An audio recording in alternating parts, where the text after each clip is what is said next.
So this news conference is about to begin. I want our viewers to hear all of it, so let's listen in. This is the governor of Texas, Greg Abbott.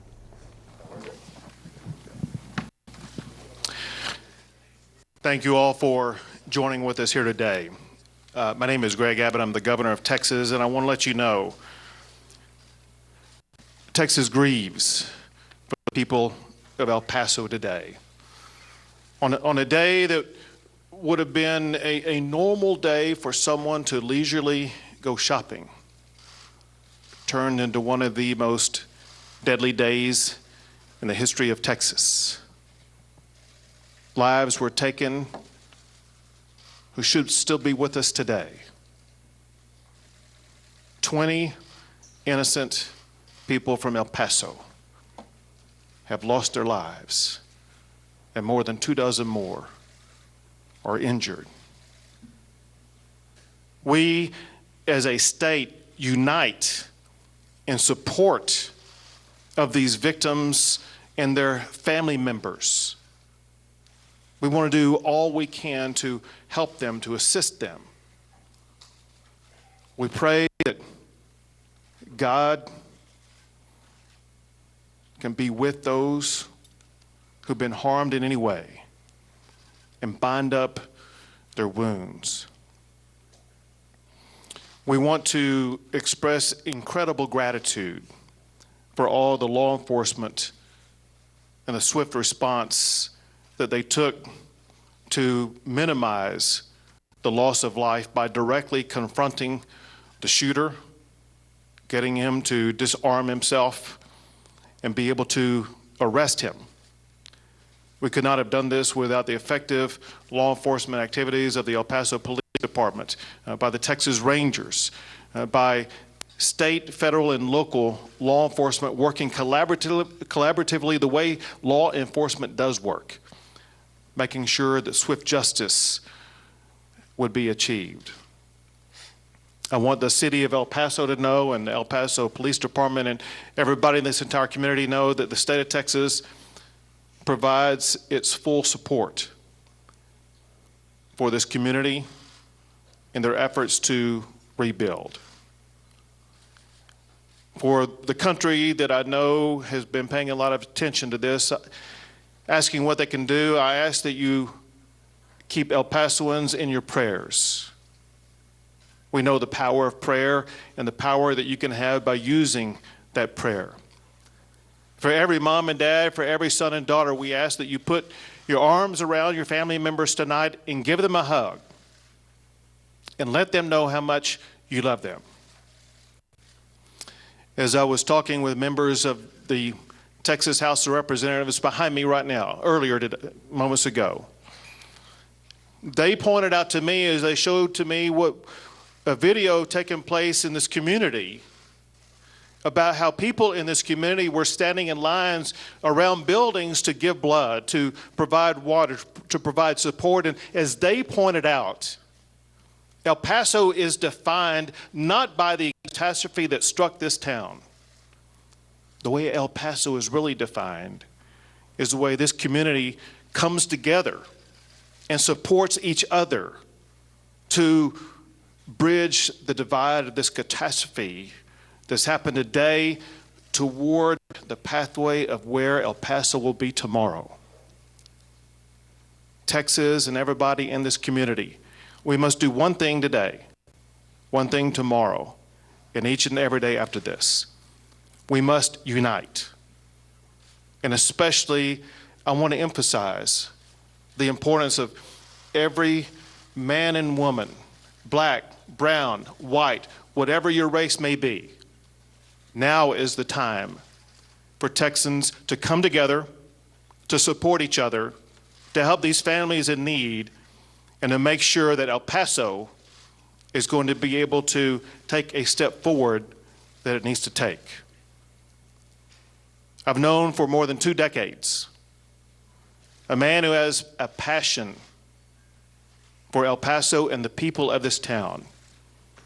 And it's your great mayor who will speak next. Thank you, Governor. We appreciate your attendance here. under these circumstances. This is a tough time for El Paso, something none of us would have ever imagined. My condolences and prayers go out to all of El Paso as we mourn those who have been impacted by this tragedy. Adair and I, with the rest of El Paso, will pray for and mourn those who we have lost. We will remember their lives and honor their memories together. Our community will not be defined by this senseless, evil act of violence. We will be defined by the unity and compassion we showed in the wake of this tragedy. United, our community will heal. El Paso is too strong to be broken by a cowardly act like this one. I want to assure the El Paso community that we are safe. We are safe. Thank you to the El Paso Police Department and our law enforcement partners for their swift response and assistance. I will now turn it over to Chief Allen for specifics. Thank you, Mayor. Active shooter call went out this morning to 911 at 10:39 a.m. Police response, first officer on the scene, was 10:45 a.m., a 6-minute response time. From this shooter, we have 20 confirmed fatalities, and we have 26 wounded. The ages and genders of all these people injured and killed are numerous in the age groups. The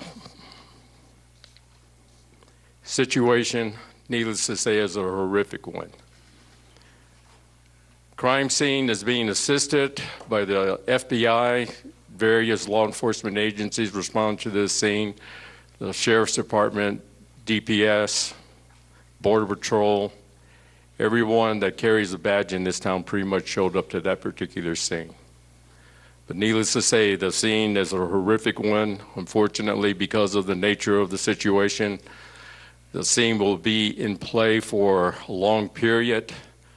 Unfortunately, the deceased will remain at the scene until the scene is processed properly for evidentiary purposes to be gathered for later prosecution. The state of Texas will be the lead agency or entity prosecuting this particular individual. It has a nexus at this point in time to a hate crime. The FBI will be looking into that with the other federal authorities, but right now we're looking at potential capital murder charges for this individual. I'm not going to give you his name right now. He's a 21-year-old white male out of Allen, Texas. And with that, I'm sorry. Turn this over to Chief Augustino, who personnel responded as well. Thank you, Chief Allen. I want to highlight what the chief and our mayor was saying. And this incident that happened this morning, it activated the whole system, and the system was successful. From the first calls that came to 911, getting crews on the scene within 6 minutes, we had hundreds of responders, not just from local, but state and federal, as they said. As tragic as it is, luckily we had no first responders injured in today's events. But it does take a toll. I'd ask that the community keep their thoughts and prayers not only with the victims and their families who lost their lives or were injured today, but with their first responders as well. And with that, I'm going to turn it over to the FBI Special Agent in charge. Thank you. My name is Emerson Bowie, E-M-M-E-R-S-O-N-B-U-I-E. As a member of this community for the last 2 years, words cannot express how I feel right now because this community has embraced me with open arms. And I share the sentiments of everyone at the table as to how we all feel for the families and the victims today. The FBI, as a federal law enforcement agency responsible for a number of jurisdictions, has come in to assist with the other federal agencies as well as state and other local agencies just to provide support in the investigation as this murder investigation continues, as well as look at other aspects of the investigation that could potentially be looked at from a federal standpoint. The investigation is still early on. The primary concern, of course, is the victims, making sure they receive the care and courtesy that they deserve. And as we continue to move through this investigation, we will provide updates along with our other partners.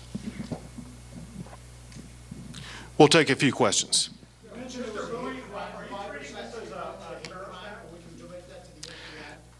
It would be best for the FBI to answer that question.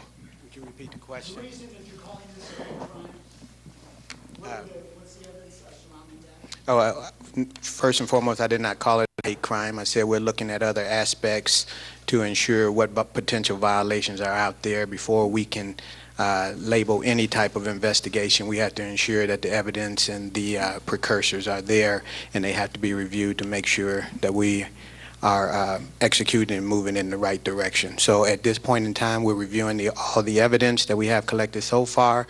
We're pursuing other leads. We have mobilized additional officers for assistance in that vein, and we will conduct investigations just like we have in other incidents. Is this a terrorism investigation? One second. Okay. Go ahead. Ms. Brewer, is this a terrorism investigation? Again, no, right now it is a murder investigation. There is potential for a number of different other types of violations, and we're reviewing all the evidence to make a determination as to what potentially else is out there in addition to the violations that have been stated that the local authorities are pursuing. And in that vein, we will assist them in that effort as we work together with state and local and other federal agencies all over the country to do, and we will keep you updated as the investigation proceeds. Right now, we have a manifesto from this individual that indicates to some degree it has a nexus to potential hate crime. I didn't mean to step on the FBI's toes on that, but we are taking this down the road of simply a murder investigation with numerous casualties. And as I said, the state of Texas will be the lead prosecuting agency in this. Chief, wasn't the hate crime specific? Pardon me, sir? What's the nature of the manifesto? Well, I can't get into specifics on that right now because we have to validate for certainty that this was the manifesto from this individual that we've arrested. So with that in play, we still have to be aware of the fact that this person is still entitled to fair process as far as the law. We don't want to complicate that by making any statements right now that might be tainting the investigation. Were there any Mexican citizens who were either injured or a fatality? Would you mind repeating that? Were there any Mexican citizens who were either a fatality or a casualty? We're not able to ascertain that right now simply because hospitals will not release that information to us specifically. Can you confirm the number of locations where the shootings occurred and the types of weapons that were used? Again, those are details that we're going to keep under play right now as far as the investigation goes. We have one weapon that was put out on social media. I'm sure you're aware of that, which was a AK-47. We don't know if those pictures released in social media were the actual individual. So right now, again, going back to the fair process for this individual, we don't want to taint the investigation by matter-of-factly saying things right now. Chief, without getting too deep into that, how could this have happened? What is it about this individual or the amount of firepower they had that allowed them to cause this incident? You mind repeating that? I know you can't get into too many specifics, but this one individual and the firepower they had, how is that able to let them hurt this many? The capability of the weapon allowed that, and then his intent. And then the location where he chose was a Walmart, a supermarket, where people are in large numbers there. So if you're firing randomly at people, you can cause a lot of damage. Would you chalk this up to the tax holiday to a certain extent? The fact that there were so many people inside? Again? The fact that there were so many people inside, would you track it up to the tax holiday? No. Chief, just to be clear, there was only one suspect, there was not another suspect? Again, the initial information coming in was several suspects. That information was put out to the field. We had misleading information going to different locations as far as supermarkets. Costco was one location. Dillard's was another. Everyone was responding to that. Social media somewhat influenced that, but in the final analysis of all this, the suspect was arrested at Sunmount and in Viscount, which is on the west side of the Walmart out there where the initial shooting took place. And was he arrested by El Paso police officers? I'm sorry? He was arrested by El Paso police officers? Yes. And I think the governor mentioned that he disarmed himself on their command. He surrendered to the approaching officers. And he was still armed at that time? I don't know that matter of factly, but he surrendered to police upon being seen. Multiple weapons or only one? Right now, we only have one. There was a Honda Accord at that scene. Was that his vehicle? And there were police. You're asking for specifics right now. Right now, that's still under investigation. The white man with the manifesto is becoming an increasingly common threat in the United States, it feels like. What can we do to prevent this from happening in the future? That's for a psychologist, the answer. That's something that is definitely, I think, in play, but that's beyond my skill sets. How did the city and some of these commercial zones prepare for, if they did prepare for a situation like this? I only caught the tail end of that, ma'am. Do we train for active shooters? We train for active shooter events all the time. And as I've said to my staff and to the department, we train for this, not expecting it to happen, but nonetheless, we have to prepare for it to happen. And we try to get the community as much as involved as we possibly can to participate in these events so that everyone is understanding what this potentially might cause. Governor Abbott, what do you plan on doing to ensure that this doesn't happen again in our community? This responding to a situation like this to try to make sure it doesn't happen again is a replication of what we just went through during the last legislative session.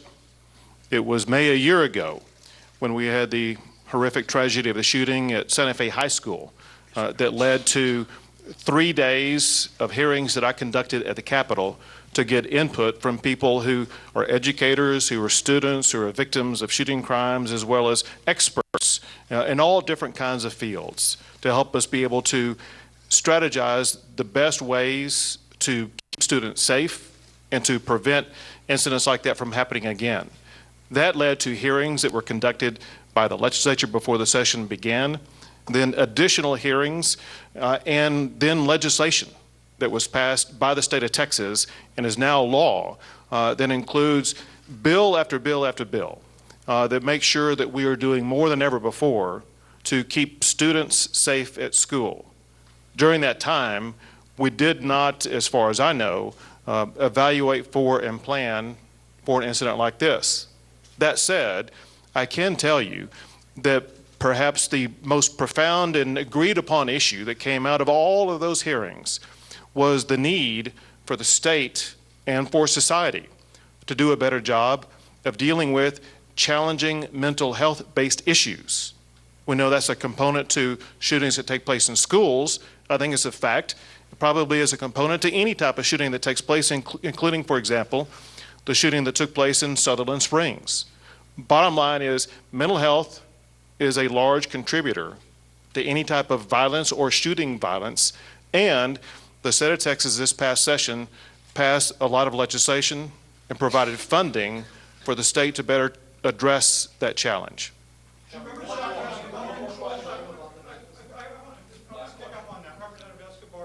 of the 800-pound gorilla in this room that nobody's talking about right now is the hate crime nexus, which appears at this point to be related to immigration, which is an issue you've devoted a lot of time to. Can you talk about that and the rhetoric around this entire issue for the last few years? So the question about the manifesto and this emerging narrative that we're seeing throughout our country as to domestic terrorism, which is, and obviously I want to say we don't know. We have to allow the investigation to continue. I respect the process, very much so, but without regard to this particular instance, not speaking about this particular instance, which is still under investigation, but the manifesto narrative is fueled by hate, and it's fueled by racism and bigotry and division. And I want to say, the national media is watching. El Paso has historically been a very safe community. We've been safe for decades. We will continue to be safe. This is someone who came from outside of our community to do us harm. A community that has shown nothing but generosity and kindness to the least among us, those people arriving at America's front door. And so we'll wait to see what happens with this investigation. Once we have a determination by law enforcement, then I think you will see a lot of us coming together to make some very strong statements, but for now we will let the investigation continue. Let me just say one thing in closing. To echo what Congressman Escobar said, this person did not come from El Paso. It is not what we are about. We are a special community, and this would not have happened from an El Pasoan, I can assure you. Now, I want to thank the governor and other elected officials who've expressed their support here, and you all may want to know if there are going to be any more updates on this, and I'm going to let Chief Allen close with that. We'll do another press conference if we find out anything different that we can expound upon later. I want to thank you all for coming. Thank you. All right, so there we get the official word from authorities in the state of Texas. 20 people were killed, at least 20 people were killed, 26 people were wounded, several of them in life-threatening situations right now. The 21-year-old white male suspect did, in fact, according to authorities that we just heard from, have some sort of manifesto with the words, with a potential connection to a hate crime, a nexus to a hate crime. That's what we heard from authorities. Shimon, this is all very, very significant information that we're beginning to get. But the numbers, first of all, are so horrendous. Yeah, and that's going to really, ultimately what this is about. These people who went into this shopping, back to school with their kids. It was filled at capacity, this Walmart, and we have yet to learn anything about the victims. So that will be the story in the coming hours, in the coming days. But very significant here already from the police saying that they are investigating this as a possible hate crime. There's just no other way to explain this. A nexus to a hate crime is how the police chief described it. They talked about a manifesto. We have been talking about that there were something posted online. Obviously, it's out there. People have reviewed it. That is playing a significant part in this investigation. Also, interviews with the suspect. That seems to be playing a significant part in this investigation. The FBI helping, they're sending agents to other parts of the state, perhaps to other parts of the country. They're assisting. Again, significant in that the suspect, he drove some 10 hours to this area and decided that this is where he was going to do this shooting. And the police also describing that he surrendered. He surrendered without a fight. They were able to stop him and take him into custody. So there's a lot here still that we don't know. But the most significant thing, because I think it really changes the story in so many ways, and there's going to be so many conversations, is when the police come out and say that there is a nexus to a hate crime, and this is being investigated as a possible hate crime.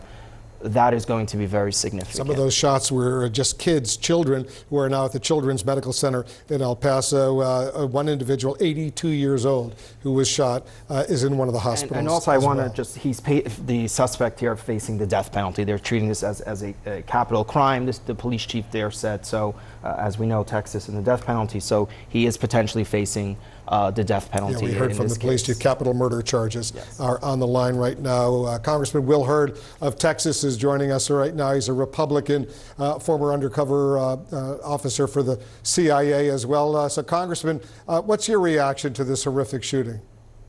Well, first and foremost, 20 people killed. That's just, your heart goes out, your heart sinks.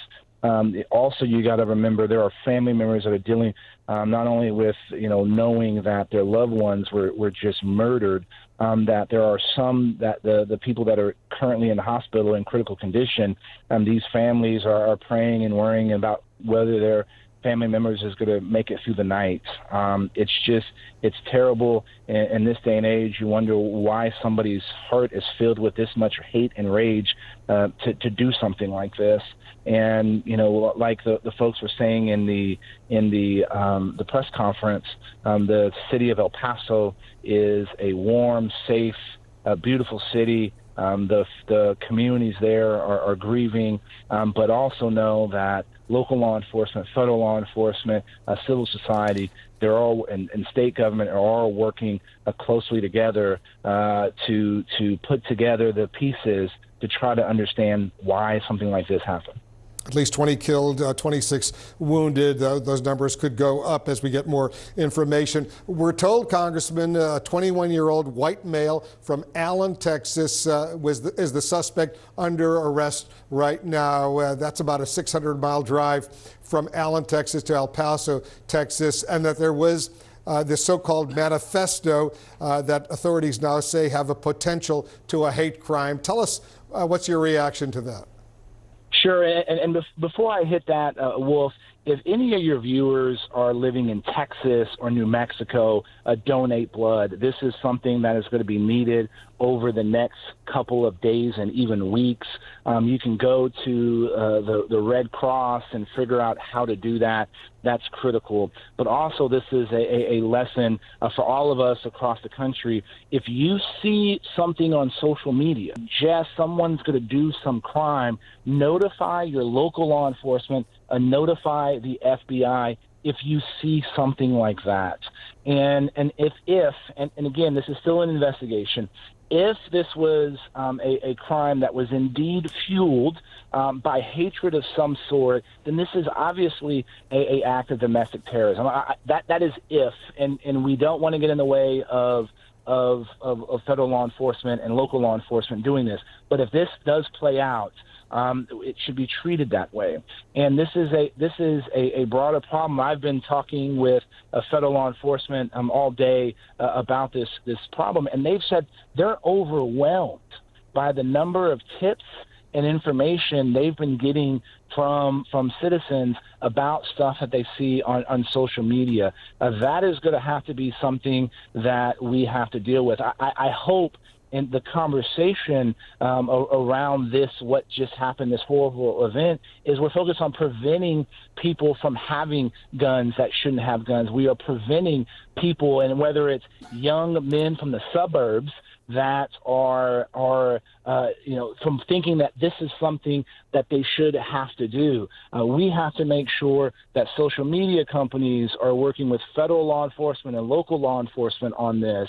We got to improve information sharing and intelligence sharing from federal law enforcement to local law enforcement. This is another example, and this could be an example. Again, I'm hypothesizing here, Wolf, that this is an example of is this a lone wolf?